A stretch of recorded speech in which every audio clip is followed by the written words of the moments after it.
Prime time news വിശദമായ റിപ്പോർട്ടുകളിലേക്ക് കടക്കുകയാണ്. കൊല്ലത്ത് കൗമാര കലോത്സവം.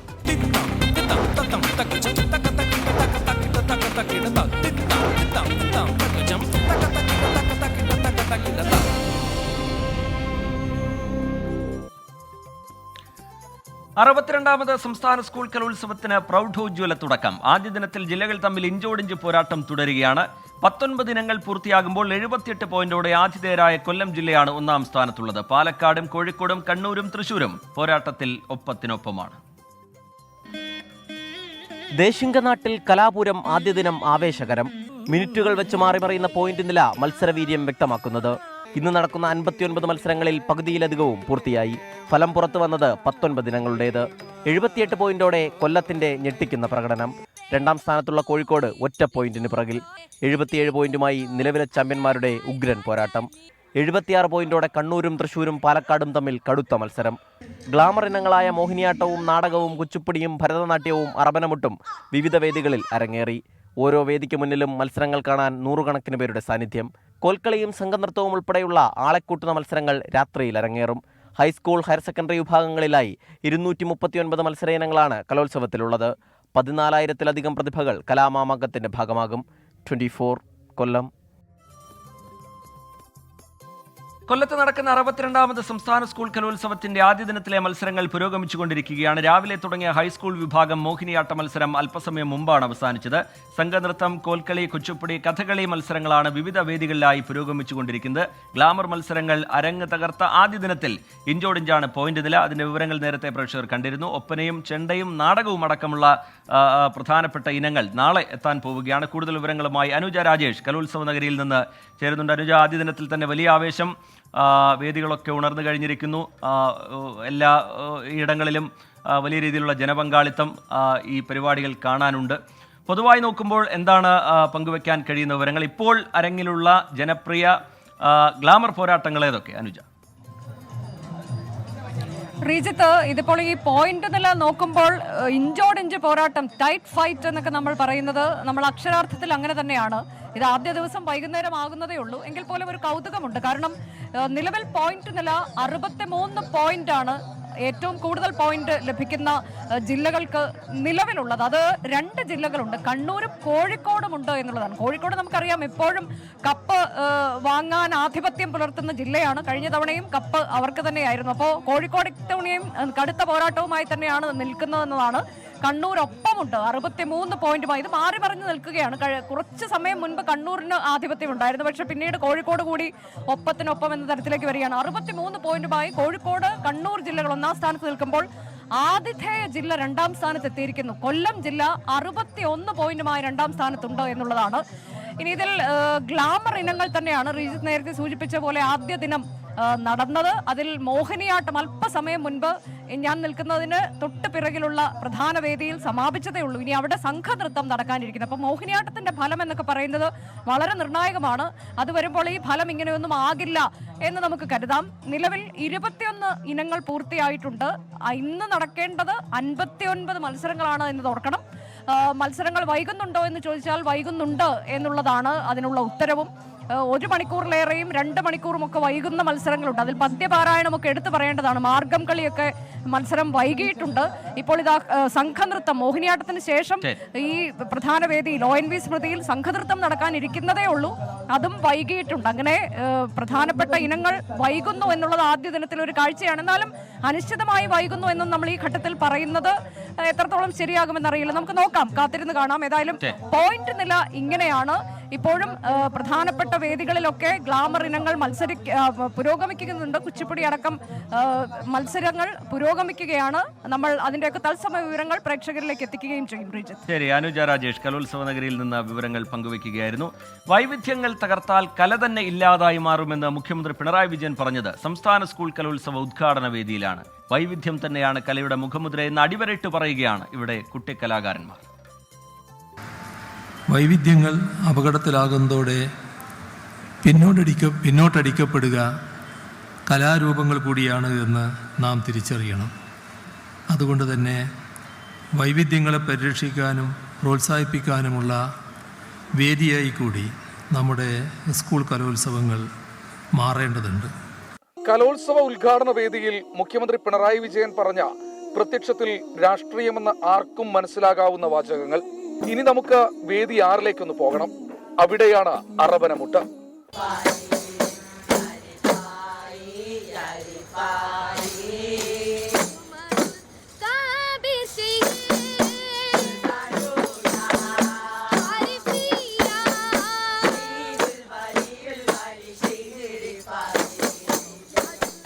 കോഴിക്കോട് CKM HSSലെ ഋതുമുരളിയാണ് ബെയ്ത്ത് പാടുന്നത്. അറബി അറിയാത്ത ഋതുമുരളി. അത് എന്നെ സാലി മാഷും പിന്നെ സ്കൂളിലെ ബവലെ സാറും വിളിച്ചതാണ്. അന്നേരം എന്നോട് ചോദിച്ചു അറബനക്ക് ഇങ്ങനെ അറബനാന്ന് പറഞ്ഞൊരു പരിപാടി ഉണ്ട്, എന്നോട് നിൽക്കുമെന്ന് ചോദിച്ചു. എന്നാൽ ഞാൻ പറഞ്ഞു അയ്യോ അത് മുട്ടിക്കോട്ട് പാടണ്ടേ, അതുകൊണ്ട് എനിക്ക് പോകാനായില്ല എന്ന് പറഞ്ഞു. അങ്ങനെ കൺട്രോൾ ചെയ്ത് പോകാനാകുമോ എന്ന് ചോദിച്ചു. എന്നാലും എന്നോട് പറഞ്ഞു എന്തായാലും പഠിപ്പിച്ചു തരും, ഇനിയൊന്ന് വന്നാൽ മതി എന്ന് പറഞ്ഞു. അപ്പം ഞാനൊന്ന് നിന്ന് നോക്കി. നേരമായി നിന്നപ്പോൾ സന്തോഷമായി. ഇനിയിപ്പോൾ സ്റ്റേറ്റ് കയറാനായി, അതിൽ വലിയ സന്തോഷം. അറബി മാത്രമല്ല സംസ്കൃതവും അറിയില്ല ഋതുമുരളിക്ക്. പക്ഷേ സംസ്കൃത പദ്യം ചൊല്ലലിനും മാപ്പിളപ്പാട്ടിനുമൊക്കെ ഋതുമുരളി മുൻ വർഷങ്ങളിൽ കലോത്സവ വേദിയിൽ എത്തുന്നുണ്ട്. ലളിതഗാനോ, മാപ്പിളപ്പാട്ട്, ശാസ്ത്രീയ സംഗീതം പഠിച്ചു. സംസ്കൃത പദ്യം ജില്ല വരും. സംസ്കൃതം പഠിച്ചിട്ടില്ല, അതും കേട്ട് ഞാൻ പഠിച്ചത്. തുടക്കത്തിലൊരു ബുദ്ധിമുട്ടുണ്ടായിരുന്നു, പിന്നെ പഠിപ്പിച്ച് കേട്ട് പിന്നെ പ്രാക്ടീസ്. അത് പ്രാക്ടീസ് തന്നെയാണ്, രാവ് പകലാക്കിയുള്ള പ്രാക്ടീസാണ്. 4 മാസത്തോളം ഞങ്ങളിപ്പോൾ സ്കൂളിൽ നിന്ന് പ്രാക്ടീസാണ്. അതിൻ്റെ പ്രാക്ടീസിൻ്റെ ഒരു ഫലം തന്നെ. വിദ്വേഷ പ്രചാരകർ വിഭജന രാഷ്ട്രീയം അടിച്ചേൽപ്പിക്കുന്ന കാലത്ത് കുട്ടികൾ കലോത്സവ വേദികളിൽ വൈവിധ്യങ്ങളിലൂടെ ചേർന്ന് നിൽക്കുകയാണ്. ആരെന്തൊക്കെ പറഞ്ഞാലും മലയാളി ഇങ്ങനെയാണ്. ഇതുപോലുള്ള ഋതുമുരളിമാർ ഉള്ള കാലഘട്ടത്തിൽ വൈവിധ്യങ്ങൾ സംരക്ഷിക്കപ്പെടുക തന്നെ ചെയ്യും. സഞ്ജയ് ഇക്ബാലിനൊപ്പം ശ്രീകുമാരൻ, ടീം 24, കൊല്ലം. വേദി 2 അരങ്ങേറിയ നാടക മത്സരം വ്യത്യസ്തത കൊണ്ട് ശ്രദ്ധേയമായി. കുമാരനാശാന്റെ കരുണ അരങ്ങിലെത്തിച്ച തിരുവല്ല നാഷണൽ ഹൈസ്കൂൾ ടീമിനൊപ്പം സ്മിത ഹരിദാസ് ചേരുന്നുണ്ട്. അതിലേക്കാണ് ഇനി.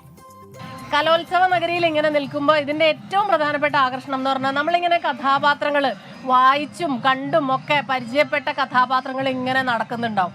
അത് ഓരോ വേദികളിൽ നിന്ന് മത്സരാർത്ഥികൾ ഇറങ്ങി വരുന്നതാണ്. ഇപ്പം നമുക്ക് നാടകവേദിയിൽ നിന്ന് പെർഫോമൻസിന് ശേഷം വന്ന ഒരു ടീമാണ് നമ്മുടെ കൂടെയുള്ളത്. തിരുവല്ലയിലെ നാഷണൽ ഹൈസ്കൂളിലെ കുട്ടികളാണ്. നമുക്ക് അവരോട് തന്നെ ചോദിക്കാം. ഇവരുടെ ഈ വേഷവിധാനങ്ങളൊക്കെ നല്ല മനോഹരമായിട്ടുണ്ട്. ഏറ്റവും ഇഷ്ടം എനിക്ക് തോന്നിയത് കുമാരനാശാന്റെ കരുണയിലെ കഥാപാത്രം വാസവദത്തെയാണ് ഇവരുടെ നാടകത്തിന്റെ തീം. ദേവിക മോഹൻ. ദേവിക. എല്ലാവരും പേരെന്ന് പറഞ്ഞേ?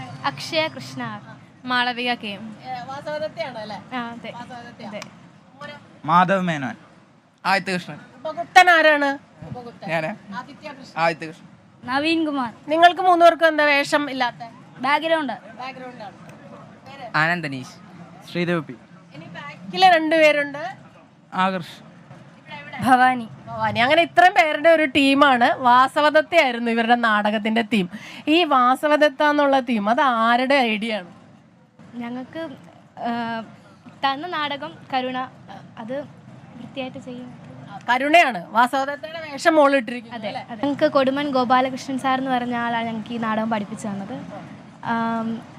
രമേശ് സാർ ഞങ്ങൾക്ക് അതിൽ സംസ്കൃതത്തിൽ അത് പറഞ്ഞു തന്നു. വാസവദത്തെയും ഉപഗുപ്തനെയൊക്കെ പരിചയപ്പെട്ടപ്പോൾ എന്താ തോന്നിയത്? ഇൻട്രസ്റ്റിംഗ് ആയിട്ട് തോന്നിയോ? താല്പര്യമുണ്ടോ ഇത്തരം കാര്യങ്ങൾ? അടിപൊളിയായിരുന്നു. ഇതൊരു യോയോ ഉപഗുപ്തനാണ്. 2 കഥാപാത്രങ്ങളാണോ ഇതിലുള്ളത്?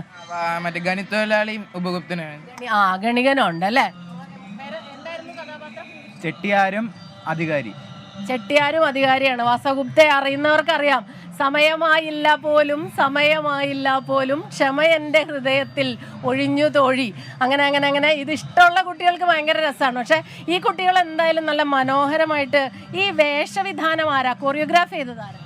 കൊടുമൺ ഗോപാലകൃഷ്ണൻ സാർ. അപ്പോൾ അങ്ങനെ കരുണയാണ് ഇവർ അവതരിപ്പിച്ചത്. വാസവദത്തെയും ഉപഗുപ്തനെയൊക്കെ ഇങ്ങനെ കാണാൻ, ഗണികമാരെയൊക്കെ കാണാൻ പറ്റി. അവർ എല്ലാവരും നല്ല ആഘോഷത്തോടെ നടന്നു പോയപ്പോഴാണ് നമ്മൾ പിടിച്ചു നിർത്തിയത്. അപ്പോൾ 24ന്റെ പ്രേക്ഷകർക്കായിട്ട് നമ്മൾ ഈ ടീം അംഗങ്ങളെ പരിചയപ്പെടുത്തുകയുമാണ്.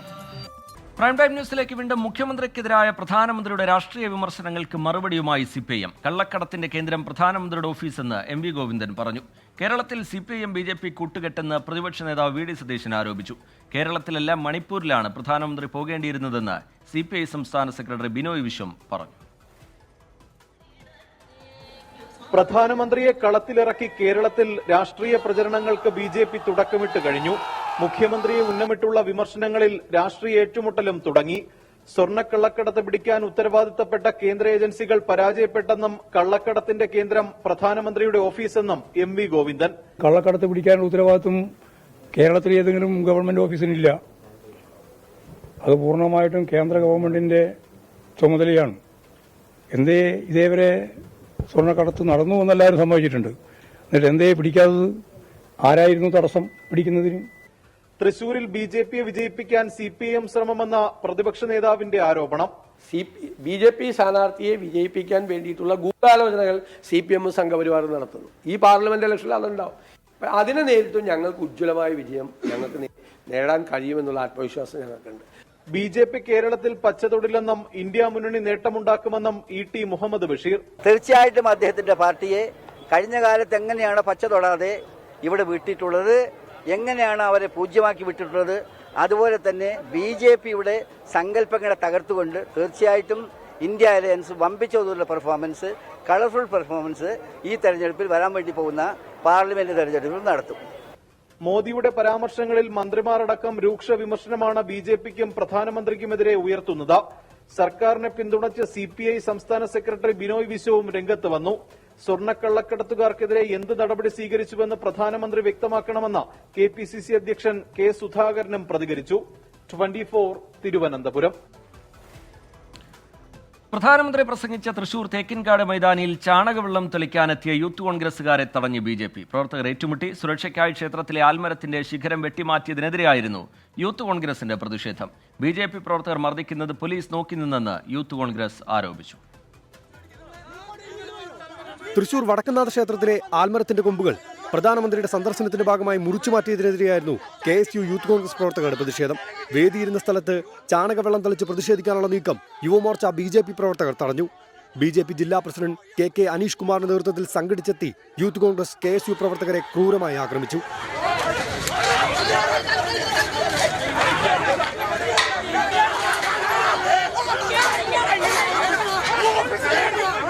സംഘർഷത്തിന് പിന്നാലെ യൂത്ത് കോൺഗ്രസ് KSU പ്രവർത്തകരെ പോലീസ് സ്ഥലത്തു നിന്ന് അറസ്റ്റ് ചെയ്ത് നീക്കി. എന്നാൽ സംഘർഷം അഴിച്ചുവിട്ട BJP പ്രവർത്തകർക്കെതിരെ നടപടിയെടുക്കാൻ പോലീസ് തയ്യാറായതുമില്ല.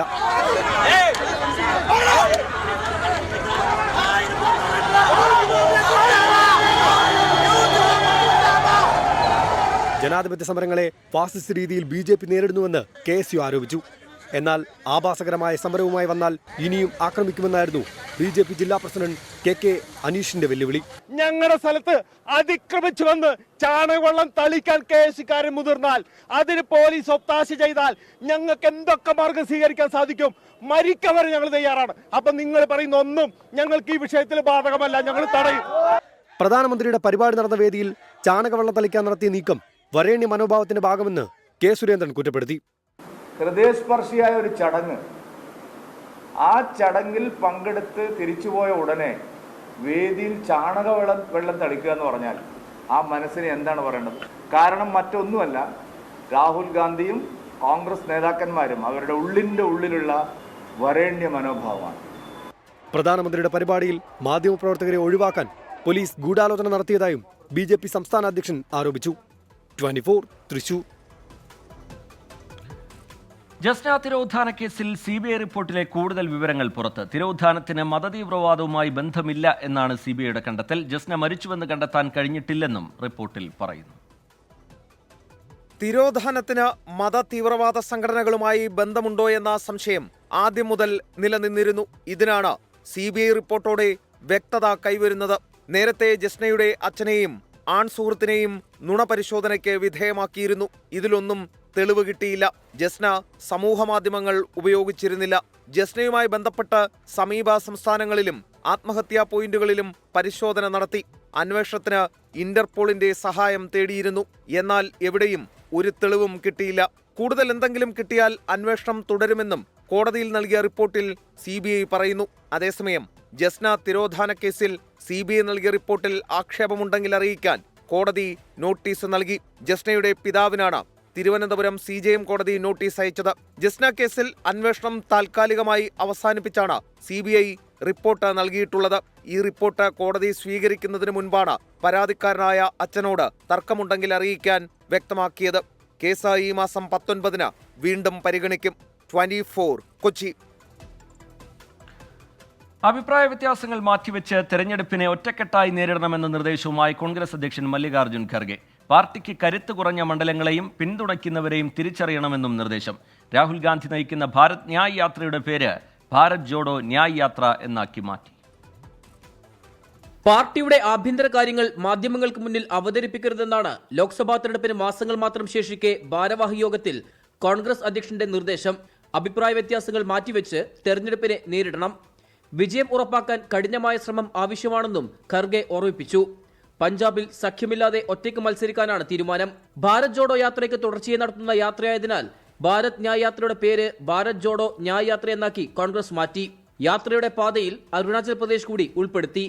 भारत जोड़ो यात्रा से जो हमने सफलता हासिल की थी, भारत जोड़ो यात्रा का जो असर न केवल हमारे संगठन पर परंतु हमारे देश की राजनीति पर पड़ा, उसको हमें भूलना नहीं चाहिए, उसको आगे ले चलना चाहिए. इसलिए इस यात्रा का नाम भारत जोड़ो न्याय यात्रा होगा. ഈ മാസം 14 ആരംഭിക്കുന്ന യാത്ര 66 ദിവസം കൊണ്ട് 110 ലോക്സഭാ മണ്ഡലങ്ങളിലൂടെ പര്യടനം നടത്തി മുംബൈയിൽ അവസാനിക്കും. 24 ഡൽഹി. ആന്ധ്രാപ്രദേശ് മുൻ മുഖ്യമന്ത്രി YS രാജശേഖർ റെഡ്ഡിയുടെ മകൾ YS ഷർമിള കോൺഗ്രസിൽ ചേർന്നു. ഷർമിളയുടെ പാർട്ടിയായ YSR തെലങ്കാന പാർട്ടി കോൺഗ്രസിൽ ലയിച്ചു. മതേതര പാർട്ടി അധികാരത്തിലുണ്ടായിരുന്നെങ്കിൽ മണിപ്പൂർ സംഘർഷം സംഭവിക്കില്ലായിരുന്നുവെന്ന് YS ഷർമിള പറഞ്ഞു.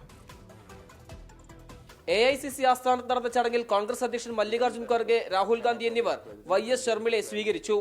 പിന്നാലെ YSR തെലങ്കാന പാർട്ടിയെ കോൺഗ്രസിലേക്ക് ലയിപ്പിക്കുന്നുവെന്ന് ഷർമിളയുടെ പ്രഖ്യാപനം.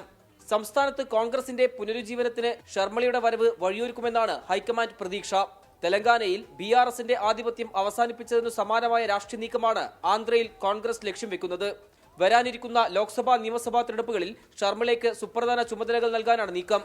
2009 YS രാജശേഖർ റെഡ്ഡി ഹെലികോപ്റ്റർ അപകടത്തിൽ കൊല്ലപ്പെട്ടത് ആന്ധ്രയിൽ കോൺഗ്രസിന് കനത്ത ആഘാതം സൃഷ്ടിച്ചിരുന്നു. ജഗൻമോഹൻ റെഡ്ഡിക്ക് മുഖ്യമന്ത്രി പദവി നൽകാത്തതിൽ പ്രതിഷേധിച്ചാണ് YSRന്റെ ഭാര്യ YS വിജയമ്മ ജഗനെയും ഷർമിളയും കൂട്ടി പാർട്ടി വിട്ടത്. 24 ഡൽഹി. മദ്യനയ അഴിമതി കേസിൽ ഡൽഹി മുഖ്യമന്ത്രി അരവിന്ദ് കെജ്രിവാളിനെ അറസ്റ്റ് ചെയ്യാൻ നീക്കമെന്ന് ആം ആദ്മി പാർട്ടി. തനിക്കെതിരെ EDയുടെ പക്കൽ തെളിവില്ലെന്നും ലോക്സഭാ തെരഞ്ഞെടുപ്പ് പ്രചാരണത്തിൽ നിന്ന് തന്നെ മാറ്റി നിർത്താനാണ് BJPയുടെ ലക്ഷ്യമെന്നും അരവിന്ദ് കെജ്രിവാൾ ആരോപിച്ചു. അതേസമയം കെജ്രിവാളിന് വീണ്ടും നോട്ടീസ് നൽകാനാണ് EDയുടെ തീരുമാനം. ഇന്ന് രാവിലെ ED അരവിന്ദ് കെജ്രിവാളിന്റെ വീട്ടിൽ റെയ്ഡ് നടത്തുമെന്നും അറസ്റ്റ് ഉണ്ടാകാനും സാധ്യതയുണ്ട് എന്നുമുള്ള കുറിപ്പ് ആം ആദ്മി മന്ത്രി അതിഷിയാണ് എക്സിലൂടെ ആദ്യം പങ്കുവച്ചത്. മറ്റ് ആം ആദ്മി പാർട്ടി നേതാക്കളും പ്രതികരണവുമായി എത്തി. പ്രചരിച്ചത് അഭ്യൂഹങ്ങൾ മാത്രമെന്നും കെജ്രിവാളിന്റെ വീട്ടിൽ റെയ്ഡിന് പദ്ധതിയില്ലെന്നും ED വൃത്തങ്ങൾ അറിയിച്ചു. 3 സമൻസുകളും കെജ്രിവാൾ അവഗണിച്ച സാഹചര്യത്തിൽ ചോദ്യം ചെയ്യലിന് ഹാജരാകാൻ ആവശ്യപ്പെട്ട വീണ്ടും സമൻസ് നൽകുമെന്നും EDയുടെ സമൻസ് നിയമവിരുദ്ധമാണെന്നും തന്നെ അറസ്റ്റ് ചെയ്യാനും പ്രതിച്ഛായ തകർക്കാനുമാണ് BJPയുടെ നീക്കമെന്നും അരവിന്ദ് കെജ്രിവാൾ. जो कुछ भी चल रहा है बहुत खतरनाक है. ये हमारे जनतंत्र के लिए बहुत गलत है. इसे रोकना होगा. मैं हमेशा देश के लिए लड़ा हूँ. मेरा तन मन धन देश के लिए है. मेरी एक एक सांस देश के लिए है. मेरी खून की एक एक बूंद देश के लिए है. मेरे शरीर का एक एक कतरा देश के लिए समर्पित है. हमें मिलकर देश को बचाना है. मैं पूरी जी जान से इनके खिलाफ लड़ रहा हूँ. आपका साथ चाहिए. ഡൽഹി മൊഹല്ല ക്ലിനിക്കുകൾക്കെതിരായ വ്യാജ ലാബ് ടെസ്റ്റ് അഴിമതി ആരോപണത്തിൽ lieutenant governor VK Saxena CBI അന്വേഷണത്തിന് ശുപാർശ ചെയ്തു. 24 ഡൽഹി. കണ്ണൂരിൽ കേരള ഗവൺമെന്റ് നഴ്സസ് അസോസിയേഷൻ സംഘടിപ്പിച്ച കളക്ടറേറ്റ് മാർച്ചിനിടെ MLAയും പോലീസ് ഉദ്യോഗസ്ഥനും തമ്മിൽ വാക്കേറ്റം. കല്യാശ്ശേരി MLA M വിജിനും ടൗൺ SIയും തമ്മിലാണ് വാക്കേറ്റമുണ്ടായത്. SI മൈക്ക് പിടിച്ചു വാങ്ങിയെന്നും അധിക്ഷേപിച്ചെന്നും MLA ആരോപിച്ചു. SIക്കെതിരെ നടപടി ആവശ്യപ്പെട്ട് പരാതി നൽകുമെന്നും M വിജിൻ പറഞ്ഞു. Kerala government nurses association Kannur കളക്ടറേറ്റിലേക്ക് നടത്തിയ മാർച്ചിനിടെയായിരുന്നു നാടകീയ സംഭവങ്ങൾ. പ്രകടനം കളക്ടറേറ്റിന്റെ 2ാം ഗേറ്റിലെത്തുമ്പോൾ പ്രവർത്തകരെ തടയാൻ പോലീസ് ഉണ്ടായിരുന്നില്ല. ഇതോടെ പ്രവർത്തകർ ഗേറ്റ് കടന്ന് കളക്ടറേറ്റ് വളപ്പിനുള്ളിൽ പ്രവേശിച്ചു. പിന്നാലെ സ്ഥലത്തെത്തിയ town SI PP Shameel MLA അടക്കമുള്ളവരോട് പുറത്തു പോകാൻ ആവശ്യപ്പെട്ടു. ഉടൻ പുറത്തിറങ്ങിയില്ലെങ്കിൽ കേസെടുക്കുമെന്ന് ഭീഷണി. ഉദ്ഘാടന പ്രസംഗത്തിനിടെ SI MLAയുടെ mic തട്ടിപ്പറിച്ചതോടെ വാക്പോര്.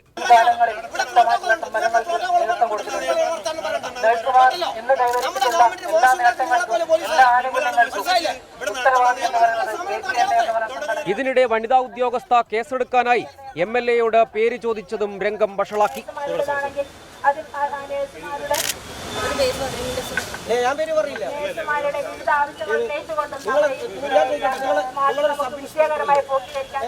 SI അപമാനിച്ചെന്ന് M Vijin. ജനപ്രതിനിധികൾ ഉൾപ്പെടെ വളരെ മോശമായി പെരുമാറുന്ന SIയുടെ സമീപനം ഒരിക്കലും അംഗീകരിക്കാൻ പാടില്ല, അതിൽ പറ്റുന്നില്ല. അതല്ല, ഇതിനെ സംബന്ധിച്ച് ആലോചന കൂടി നടത്തിക്കൊണ്ട്, ഗൗരവമുള്ള ആലോചനകൾ നടത്തിക്കൊണ്ട് ബന്ധപ്പെട്ടവർക്ക് പരാതി നൽകാൻ തന്നെയാണ് ഇപ്പോൾ ആലോചിക്കുന്നത്. SIക്കെതിരെ നടപടി ആവശ്യപ്പെട്ട് പരാതി നൽകുമെന്ന് M വിജിൻ വ്യക്തമാക്കി. 24 കണ്ണൂർ. നോക്കാമിനി ചില വാർത്തകൾ ചുരുക്കത്തിൽ. ഇടുക്കി വണ്ടിപ്പെരിയാറിൽ 5 വയസ്സുകാരിയെ പീഡിപ്പിച്ച് കൊലപ്പെടുത്തിയ കേസിലെ പ്രതിയെ വെറുതെ വിട്ടതിനെതിരായ സർക്കാരിന്റെ അപ്പീൽ ഹൈക്കോടതി ഫയലിൽ സ്വീകരിച്ചു. MM മണിയുടെ സഹോദരൻ MM ലംബോദരന്റെ സ്ഥാപനത്തിൽ കേന്ദ്ര GST വകുപ്പിന്റെ പരിശോധന തുടരുന്നു. പരിശോധന 7 മണിക്കൂർ പിന്നിട്ടു.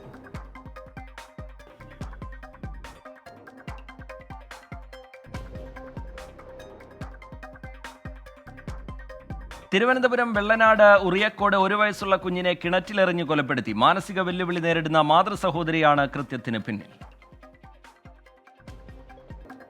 ഇടുക്കി മാങ്കുളത്ത് നാട്ടുകാരും വനംവകുപ്പ് ഉദ്യോഗസ്ഥരും തമ്മിൽ തർക്കം. പെരുമ്പൻകുത്ത് വെള്ളച്ചാട്ടത്തിനോടനുബന്ധിച്ചുള്ള പവലിയൻ നിർമ്മാണത്തെ ചൊല്ലിയാണ് തർക്കമുണ്ടായത്.